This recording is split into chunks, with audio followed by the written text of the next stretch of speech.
Hello friends, welcome to home day சமையல். இன்னைக்கு நம்ம சேனல்ல பால் காய்ச்சிறப்ப மேலே படிகிற ஆடையை வச்சு எப்படி வீட்டிலேயே சுவையான நெய் செய்யலாங்கிறத பார்க்க போறோம். அதுக்கு நம்ம டெய்லி வாங்குற பாலை நல்லா காய்ச்சி ஆற வச்சு ஆறின பிறகு மேலே படர்ந்திருக்க ஆடையை எடுத்து ஒரு பாக்ஸ்ல ஸ்டோர் பண்ணி வச்சுக்கணும். இதே பேக்கெட் பாலா இல்லாம பசும்பாலா இருந்துச்சுன்னா இன்னும் சுவை அதிகமா இருக்கும். நீங்க டெய்லி ஆடைகளை இதே போல எடுத்து ஃப்ரீசர்ல சேமிச்சு வச்சுக்கோங்க. நான் ஃப்ரீசரில் ஒரு பாக்ஸ் அளவுக்கு ஆடை சேர்த்து வச்சுருந்தேன். அந்த ஆடையை எடுக்கும் போது அப்படியே பால்கோவா மாதிரி வரும். அப்புறம் பாக்ஸில் இருந்த ஆடையை ஒரு ஏனத்தில் மாற்றிட்டு அதில் 2 அல்லது 3 ஸ்பூன் அளவுக்கு தயிர் சேர்த்து அந்த ஆடையில் எல்லா இடத்துலையும் படுற மாதிரி நல்லா கலரி விட்டுக்கோங்க. அப்படியே அதை மூடி நைட் ஃபுல்லாக வெளியிலேயே வச்சுருங்க. அடுத்த நாள் காலையில் அந்த நம்ம கலந்து வச்ச ஆடையும் தயிரையும் ஒரு மிக்சி ஜாரில் ஆட் பண்ணிக்கோங்க. ஃபுல்லாக ஆட் பண்ண வேணாம், பாதி மட்டும் ஆட் பண்ணிக்கோங்க.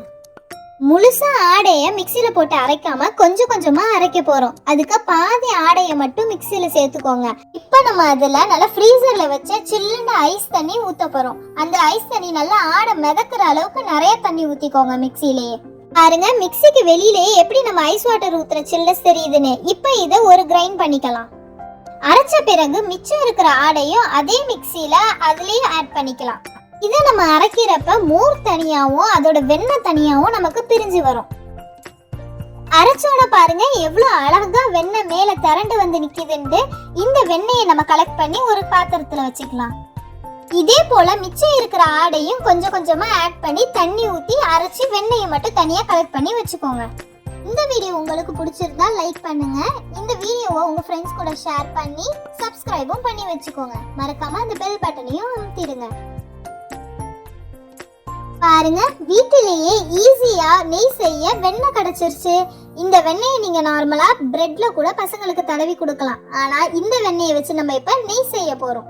பாருங்க, ஈஸியாவும் அப்படியே சூப்பர் அண்ட் சாஃப்டான வெண்ணெய் வீட்லயே ரெடி ஆயிடுச்சு. இப்ப இந்த வெண்ணெயை வச்சு நம்ம நெய் ரெடி பண்ண போறோம். நெய் எப்படி ரெடி பண்றதுன்னா, ஒரு கடாயில இந்த வெண்ணெயை ஆட் பண்ணிக்கோங்க. ஆட் பண்ணிட்டு இதை நல்லா சிம்ல வச்சு கலந்து விட்டுக்கிட்டே இருங்க. வெண்ணெய் சூடுபட்டு நல்லா உருகி கரைஞ்சி வரும். அப்படியே அப்போ பொங்கி நுரையா வரும். நீங்க சிம்ல வச்சு கிண்டி விட்டுக்கிட்டே இருக்கணும். பாருங்க, நமக்கு நெய் வர ஆரம்பிச்சிருச்சு. இப்படி நெய் வரும்போது அதுல உள்ள தண்ணி எல்லாம் அப்படியே பொறுன்னு ஒரு மாதிரி பொரிஞ்சு அந்த தண்ணியெல்லாம் வத்த ஆரம்பிக்கும். நீங்க நெய் செஞ்சு முடிக்கிற வரைக்கும் ஸ்டவ் சிம்லயே தான் வச்சிருக்கணும். அதுல உள்ள தண்ணி எல்லாம் அப்படியே பொரிஞ்சு ஹீட்ல வத்த ஆரம்பிக்குது. பாருங்க, எவ்வளவு மணலான நெய் ரெடி ஆயிடுச்சு.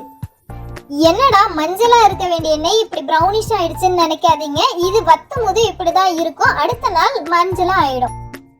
கடைசியா நெய் ரெடியான பிறகு நாங்க இதுல முருங்கைக்கீரை ஆட் பண்றோம். சில பேர் கருவேப்பிலை கூட ஆட் பண்ணுவாங்க. இந்த முருங்கைக்கீரை நல்லா முருங்கின பிறகு அதை அப்படியே நாங்க எடுத்துருவோம். இந்த முருங்கைக்கீரையை அப்படியே சாப்பிடும் போது நல்லா மொறுமொறுன்னு செம டேஸ்டியா இருக்கும். நம்ம ஏன் நெய்யில முருங்கைக்கீரை ஆட் பண்றோம்னா, நெய்க்கு ஒரு தனி வாசத்தை கொடுக்கும் அது. இப்ப நமக்கு வீட்டிலேயே சூப்பரான நெய் ரெடி ஆயிடுச்சு. இந்த நெய்யை நல்லா ஆற விட்டுடுங்க. நெய் நல்லா ஆறின பிறகு ஈரம் இல்லாத பிளாஸ்டிக் இல்ல கிளாஸ் பாட்டில்ல வடிகட்டி வச்சுக்கோங்க. எங்க வீட்டுல தேன் பாட்டில் இருந்துச்சு, கிளாஸ் பாட்டில். அதையே நாங்க யூஸ் பண்ணிக்கிட்டோம். அதுலயே ஸ்டோர் பண்ணி ஃப்ரிட்ஜ்ல வச்சுட்டோம். என்னடா நெய் ப்ரௌனா இருக்குன்னு பார்க்காதீங்க. நெக்ஸ்ட் டே ஆனோன்னா அது கட்டியா ஆகும் போது எல்லோ கலர்ல மாறிடும். பாருங்க, எவ்வளவு அழகா மணலான சாஃப்டான நெய் ரெடி ஆயிடுச்சு. இந்த வீடியோக்கு ஒரு லைக் பண்ணிட்டு இந்த வீடியோவை உங்க ஃப்ரெண்ட்ஸ் அண்ட் ஃபேமிலிக்கு ஷேர் பண்ணி ரெசிபியை ட்ரை பண்ணி பார்க்க சொல்லுங்க. இதே போல நிறைய யூஸ்ஃபுல்லான வீடியோஸ் பார்க்க எங்க ஹோம் டே சமையல் சேனலை சப்ஸ்கிரைப் பண்ணி வச்சுக்கோங்க. தேங்க்யூ.